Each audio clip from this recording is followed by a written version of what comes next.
I've also identified some shortcomings in the Silicon Valley style of venture capitalism. I think, for one, to put it simply, is that it strips young startups of their autonomy, which I think has an impact on their overall direction over time and could strip the founders of that vision and what inspired them to start the company from the beginning. So I'm curious, by not taking investor money, and what challenges does that create for you, and how do you overcome them?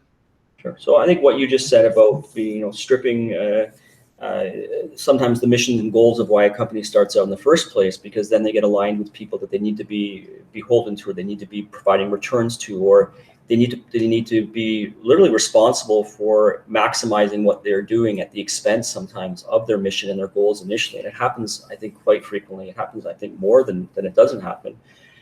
So yeah, that's exactly I aligned with what they're. So challenges that come about by not taking investor money. I mean, you got to figure out how to uh, get what you need in order to thrive and grow, and that's usually what investor money comes into. It's basically saying we have a need, we got a problem, we have an idea.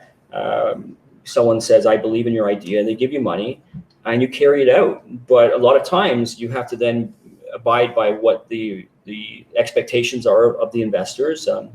You have to. There's a lot of slowing down potentially to spend a lot of time thinking about your investors. Investors can also be beneficial. They can provide networking connections and other things as well. So there's always a. It's not a binary thing. There's benefits. There's not so good things that happen from it. For me, I realized I gotta if I want to get this growing to where I want it to be, I got to figure out ways to do that. And I'd much rather figure out the ways to do that and be able to be self-sustaining and be responsible for me and be more independent and be able to drive to my missions and goals based on my principles without having to consider other investors or other guys' goals, because it slows me down. It slows me down, and I can't do what I want to do at the pace that I want to do, because I need to be consistently thinking about these other investors and their goals and objectives. And when I invest in companies, I consider that, and I ensure that when I'm dealing with the projects that I've invested in, that I reciprocate that in the way that, focus on what you're doing. Don't worry about us. Things will come in time, and if it doesn't come in time, well, that's on me. I made the decision to do that, so I'll learn from that, and I'll make better decisions down the road, and not putting the pressure on them. And whenever I invest in something, I take it with the perspective that it's already lost and gone. But hopefully, I make good decisions that helps them out, helps us out. I'm there to support them and help them maybe deal with other investors that are maybe a little more going to cause them more issues, or they're expecting more. But I understand what it's like to be an entrepreneur, be a business owner, because I'm both an investor and that. So I can see it from their perspectives. And if I made the right decision, I picked the right team with a great idea, things are going to do well. If I didn't, well, I'm going to learn from that experience, and I'll shift the way that I look at things down the road. But I'm generally not there to put pressure on people and to blame people, because I think personal responsibility is really important.